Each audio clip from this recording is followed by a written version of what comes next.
గారికి, అమూల్యమ్మ గారికి, అలాగే సంఘ చైర్మన్, వైస్ చైర్మన్ గారికి, సెక్రటరీ గారికి, స్త్రీల సమాజం వారికి, సంఘం అంతటికి శుక్రవారం శుభాకాంక్షలు తెలియజేస్తున్నానండి. ఒక్క నిమిషం ప్రార్థన చేసుకుందామండి.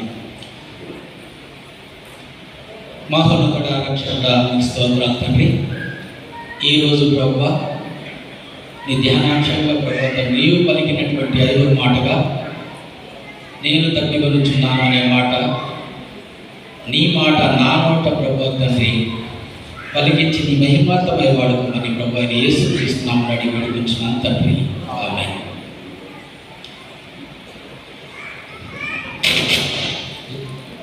లేఖనం నెరవేరినట్లు నేను తప్పికొనుచున్నానని ఇక్కడ మనము మన సోదరులు చెప్పారు.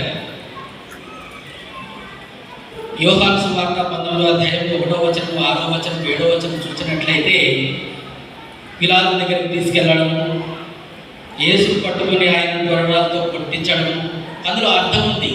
కనీసం గొర్రెలతో కొడితేనన్నా మీరు ఒప్పుకుంటారేమో వదిలిపెట్టడానికి అనే ఆలోచన చొప్పున క్రియ జరగడం అనేది జరిగింది. అది ఎవరు ఒప్పుకోలేదు. కానీ ఆయన ఒక ప్రశ్న ఇస్తారు, నీ యూదుల రాజువా అని. ఆయన నీవు అన్నట్లే అని చాలా సింపుల్గా చెప్పారు. అలాగే ప్రధాన యాజకులు, గణరోజులు ఆయన చూసి పెద్ద కేకలు వేసి సిలువైన అర్చినట్లుగా మనం చూస్తాం. అలాగే పిలాతు దగ్గరికి తీసుకురావడం జరిగింది. ఇక్కడ మనము పిలాతు గురించి ఆలోచించినట్లయితే కొన్ని గ్రంథాల్లో రాయబడింది, ఆయన చాలా పిరికివాడని, ఏదైనా కానీ సరైనటువంటి నిర్ణయం తీసుకోలేనటువంటి పరిస్థితుల్లో ఉన్నటువంటి వ్యక్తి అని కూడా ఆయన గురించి రాయడం అనేది జరిగింది. ఆయన కూడా అన్నాడు, ఆయన యందు ఏ దోషము నాకు కనబడలేదు కనుక వీరే ఆయనను తీసుకొని పోయి శిలువ వేయడని వారితో చెప్పాను. అంటే ఇక్కడ వదిలేసుకున్నాడు అన్నమాట. ఆయన నిర్ణయము, ఆయన ఏది నిర్ణయం తీసుకోలేదు, అది వారికి అప్పచెప్పడం జరిగింది. యూదులు ఏమన్నారు, మాకు ఒక నియమం కలదు, తాను దేవుని కుమారుడని ఇతడు చెప్పుకోలేదు కనుక ఆ నియమము చొప్పున ఇతడు చావవలెనని అతనితో చెప్పింది. అంటే సంహరింపు అని సిలువ వేయమని చాలా కేకలు వేసినట్లుగా చూస్తాం మనం దేవుని వాక్యంలో. ఏమయ్యా అంటే దేవుడు చేసినటువంటి తప్పు ఏమిటయ్యా అంటే ఇక్కడ దేవుని కుమారుడని చెప్పుకున్నాడు, నెంబర్ 1. నెంబర్ 2, నేను రాజు అని చెప్పుకున్నాడు.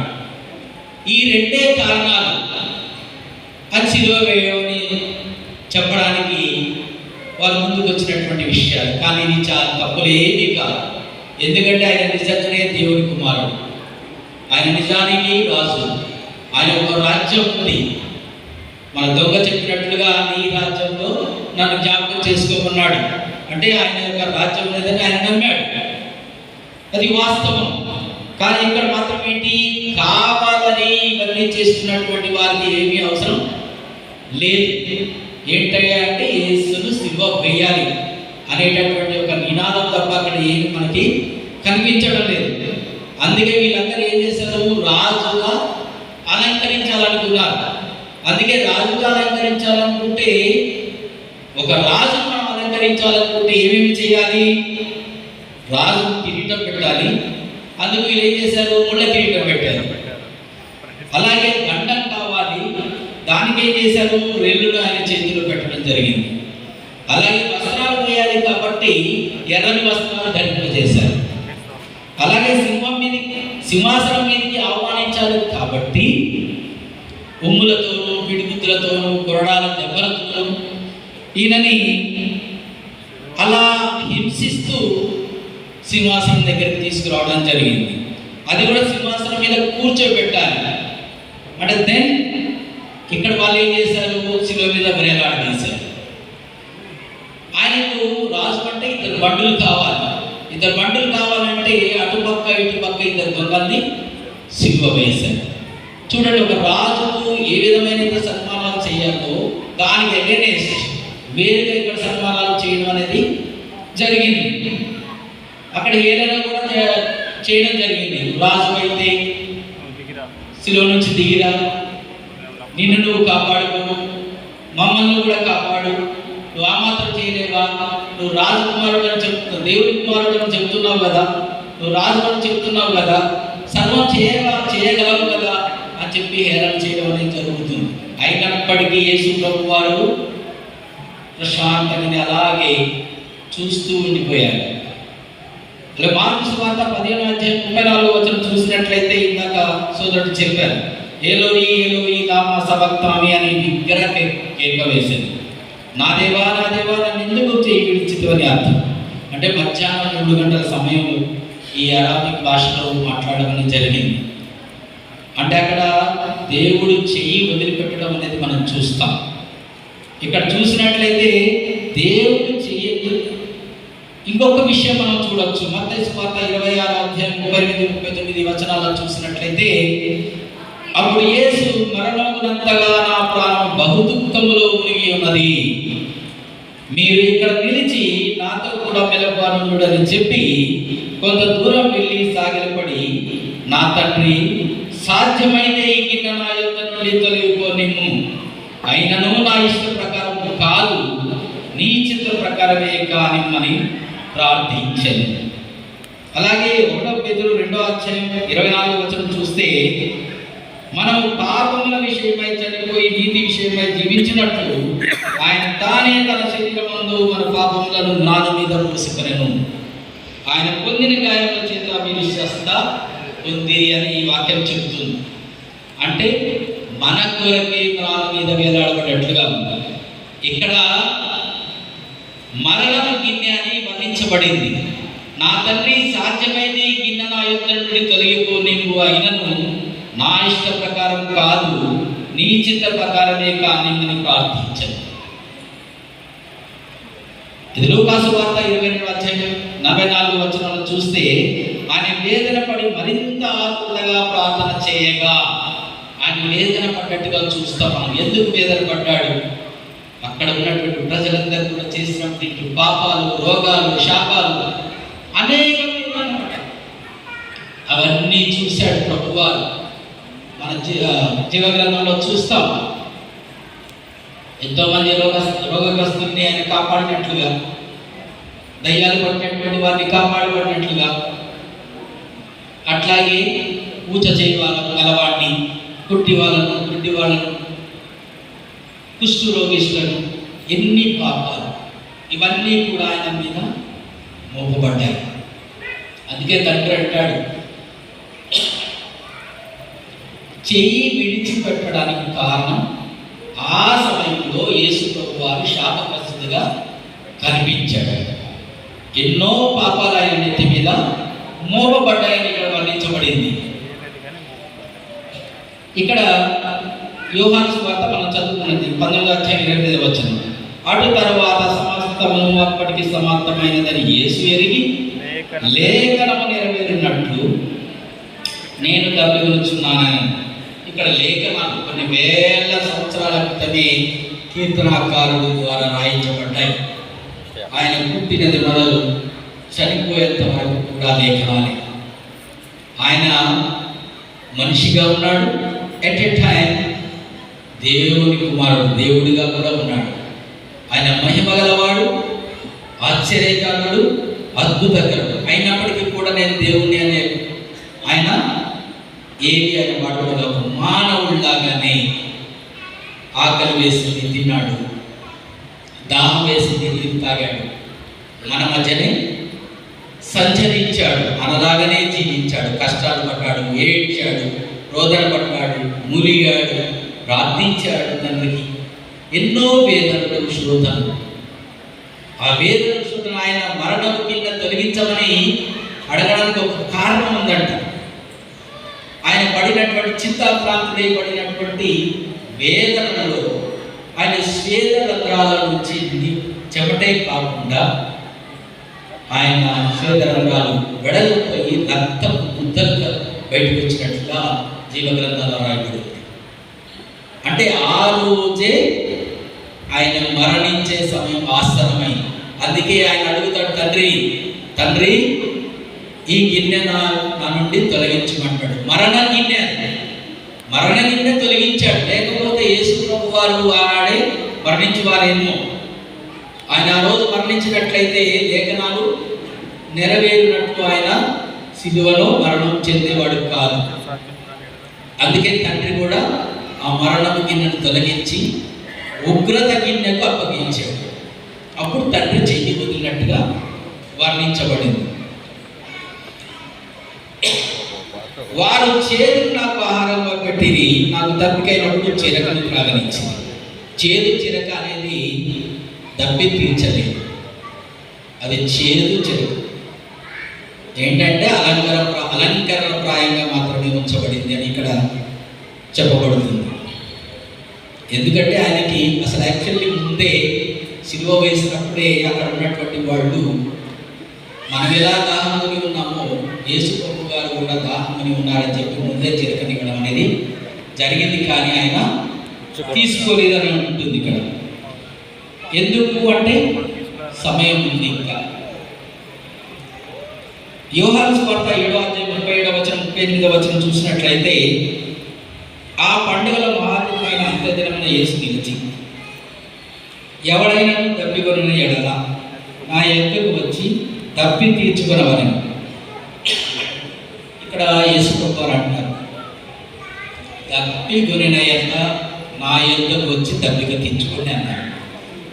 దప్పిక కొనినటువంటి వారికి దప్పికిచ్చే దేవుడు దప్పికొంటున్నాడు. ఇక్కడ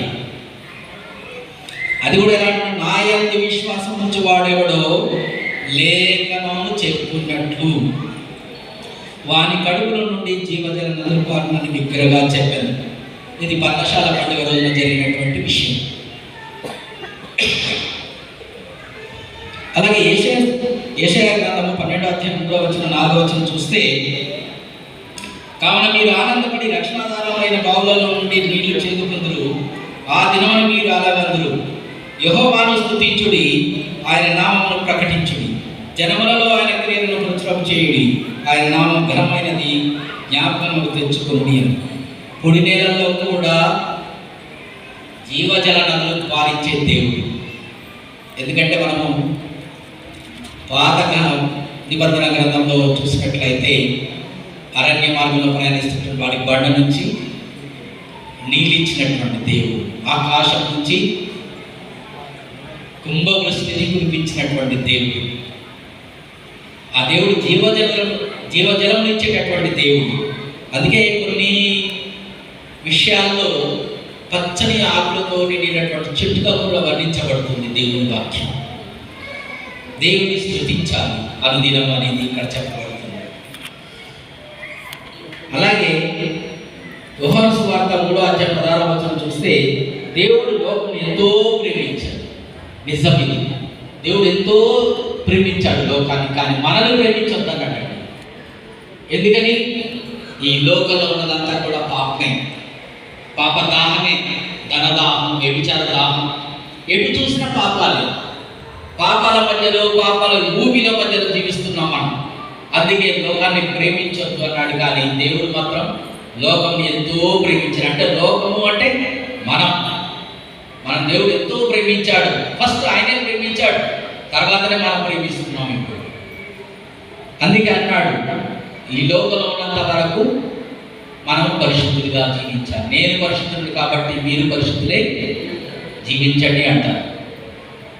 అలాగే కీర్తనలు గ్రంథం 42:1-2 చూస్తే, దేవుని కొరకు దుష్టగురుడు అనేది ఇక్కడ వివరించబడుతుంది. దుప్పి నీటి వాగుల కొరకు ఆశపడినట్లు దేవా నీ కొరకు నా ప్రాణం ఆశపడుచున్నది. నా ప్రాణం దేవుని కొరకు తృష్ణగొలుచున్నది, జీవగల దేవుని కొరకు తృష్ణగొలుచున్నది. దేవుని సన్నిధికి నేను ఎప్పుడు వచ్చేదను, ఆయన సన్నిధిని నేను ఎప్పుడు కనపడదను. నిజమే, దుప్పి నీటి వాగుల కోసం ఎంతో ఆరాటపడుతుంది, వేగంగా పరిగెడుతుంది. అక్కడ నీళ్ళు లేకపోతే ఇంకో చోటికి పరిగెడుతుంది. దేవుని వాక్యం కోసం మనం కూడా పరిగెత్తాల్సినటువంటి అవసరం ఉంది.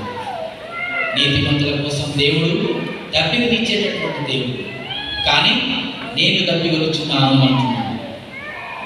ఇక్కడ నా ప్రాణం దేవుని కొరకు తృష్ణగొలుచున్నది, కానీ మనం భౌతికమైనటువంటి వాటికి అలవాటు పడిపోయాం. అక్కడ వేస్తే అన్నం కావాలి, బిర్యానీ కావాలి, మటన్ కావాలి, దాహం వేస్తే నీరు కావాలి, కోల్డ్రింకులు కావాలి, అనేక రకాలుగా మంచి నీటిని అనేక రకాలుగా తాగుతున్నాం. అన్నీ కూడా వ్యర్థము వ్యర్థం అని చెప్పేసి సైన్స్ చెబుతుంది. ఎవరు ఏది తాగినా కానీ అది అనారోగ్యానికి పాలవుతామట. లోకంలో ఉన్న పాపాలు కూడా అంతే. పాపం ఎప్పుడు కూడా మనని రారమ్మని పిలుస్తుంది, కానీ దానికి అట్రాక్షన్ ఉంటుంది.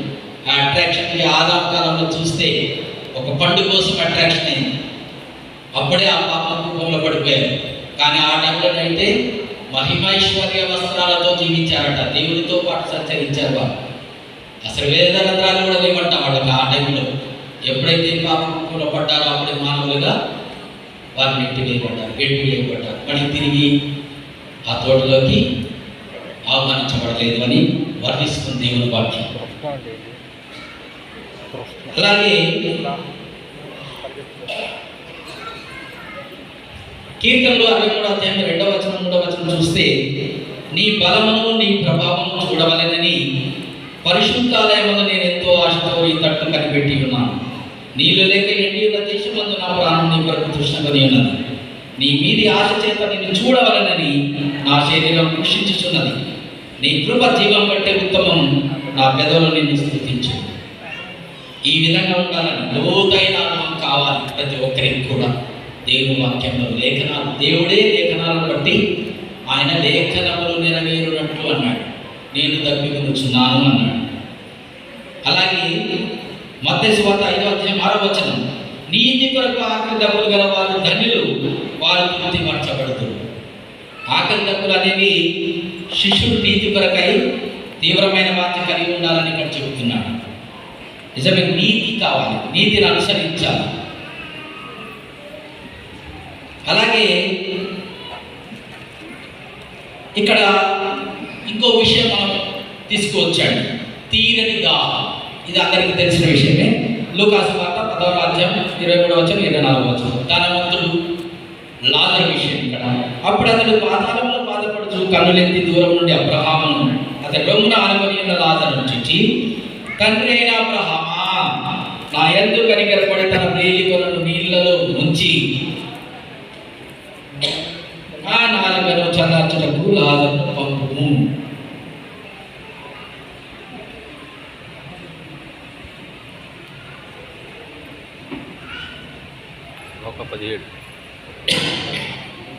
నేను ఈ అగ్ని జ్వాలలో యాతన పడుచున్నాను అని కేకలు వేసి చెప్పినట్లుగా చూస్తాం ఇక్కడ. ఈ ధనవంతుడు బ్రతికిన రోజులన్నీ మనకు తెలుసు. తినుము తాగుము సుఖించుము అన్నాడు. ధనం ఉంది, ధాన్యం ఉంది, మంచి హోదా ఉంది, అన్నీ ఉన్నాయి, కానీ ప్రేమ లేదు. ఎదురుగా ఉన్నటువంటి లాజరు చూసి ఎంతో నవ్వుకునేవాడు, హెల చేసేవాడు. తను తిన్న తర్వాత మిగిలినటువంటి ముక్కలానికి ఇసుకు పారేసేవాడు. కానీ లాజరు అలా లేడు, ఎంతో సౌమ్యంగా తగ్గింపు స్వభావంతో ఉన్నాడు. దేవుని వైపు చూశాడు. దేవా, నీ వైపు చూడడానికి నాకు అర్హత కూడా లేదు అనేటటువంటి పరిస్థితి ఆయనలో కనిపించింది. ఇద్దరు ఒకనాడు చనిపోయారు. చనిపోయినప్పుడు ధనవంతుడు అగ్ని పాతాళంలోకి తోయబడ్డాడు. అగ్ని ఆరదు, పురుగు చావు. ఎంత ఘోరం అండి! అటువంటి ఘోర పరిస్థితిలో ఉన్నటువంటి ధనవంతుడు పైకి చూశాడు. చూస్తే అక్కడ ఏముంది? లాజరు కనపడుతున్నాడు. ఏం చేస్తున్నాడు లాజరు? అబ్రాహామును ఆనుకొని చాలా చక్కగా హ్యాపీగా, ఏ బాధలు లేవు, సుఖ సంతోషంగా ఉన్నాడు. కానీ నేను అనుకుంటాను, ఆ పరిస్థితిలో ఉన్నటువంటి లాజరు చూసి ఇతనికి అసూయ కలిగి ఉంటుంది బహుశా. అందుకే కిందకు పంపించమని అడుగుతాడు. అది 2 లీటర్లుగా అడగలేదు ఆయన. వేడి నీళ్ళల్లో ఉంచి నా నాలుక మీద వేయించవా, పంపించవా అంటాడు. కానీ పంపడానికి ఉందా? ఛాన్స్ లేదు. పరలోకం నుండి నరకలోకానికి, నరకలోకం నుంచి పరలోకానికి వెళ్ళడానికి ఏమీ అవకాశాలు లేవు. పడబడ్డాడా ఇంకంతే, మళ్ళీ తిరిగి లేచేదేమీ లేదు. ఇంకో చిన్న విషయం కూడా మనం చూడొచ్చు, సమరయ స్త్రీని కూడా చూడొచ్చు. దేవదేవుడు సమరయ స్త్రీ దగ్గరికి తనంతట తానుగా వెళ్ళాడు. 12 గంటల సమయం. ఎందుకు 12 గంటల సమయానికి వెళ్ళాడు? ఆమె పాప కోపంలో ఉంది. అందరు స్త్రీలు వచ్చేటటువంటి సమయం ఆమె రావడానికి లేదు, మర్యాదగా లేదు. కాబట్టి ఆమె ఎప్పుడు కూడా నిట్ట మధ్యాహ్నం సమయంలో వస్తుంది. యేసు వారు నిజంగా నిట్ట మధ్యాహ్నం సమయంలో ఎండలో అక్కడికి రావడం జరుగుతుంది. అక్కడ సమరయ స్త్రీతో మాట్లాడడం అనేది మనకందరికి తెలిసిన విషయమే. కానీ ఆమె అంటుంది, యాకోబు కంటే గొప్పవాడు అంటది.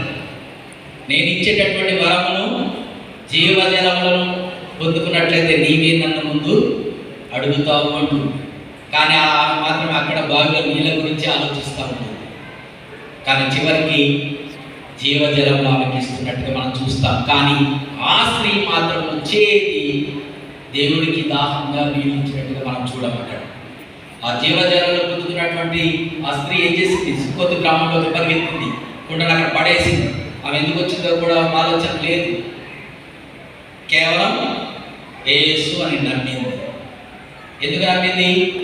ఆమె పెరివిట్లు ఉన్నారని, ఇప్పుడున్న పెరివిడి కూడా నీ పెరివిడి కాదని, ఆమె గురించి మొత్తం విషయాలు చెప్పడం అనేది జరిగింది. కాబట్టి యేసయ్య వస్తేనే ఇవన్నీ కూడా చెప్పగలరు, దైవ కుమారుడు వస్తేనే అని చెప్పి ఆమె నమ్మింది. ఆ నమ్మకంతో సుక్కతు గ్రామానికి పరిగెత్తింది. గ్రామాన్ని ఎంతో ఆసక్తిగా ఆమె చెప్పి యేసు ప్రభు దగ్గరికి తీసుకొచ్చినట్లుగా మనం చూస్తాం. అక్కడ 3 దినములు వారి మధ్య యేసయ్య గడిపినట్లుగా కూడా మనం దేవుని వాక్యంలో చూస్తాం. బాహ్యమైనటువంటి దాహాల కోసం మనం పోరాడుతామని చెప్పచ్చు. ఆకలి వేస్తుంది అన్నం తింటాం, దాహం వేస్తుంది నీళ్ళు కావాలి, డబ్బు కావాలి, జల్సాగా తిరగాలి. ఇవన్నీ లోకంలో ఉండేటటువంటి దాహాల కోసమే మనం ప్రయత్నం చేస్తున్నాం. కానీ ఆ దేవుని ఇచ్చేటటువంటి జీవజలముల కోసం మనము ప్రయత్నం చేయాల్సినటువంటి వారంగా ఉన్నాం.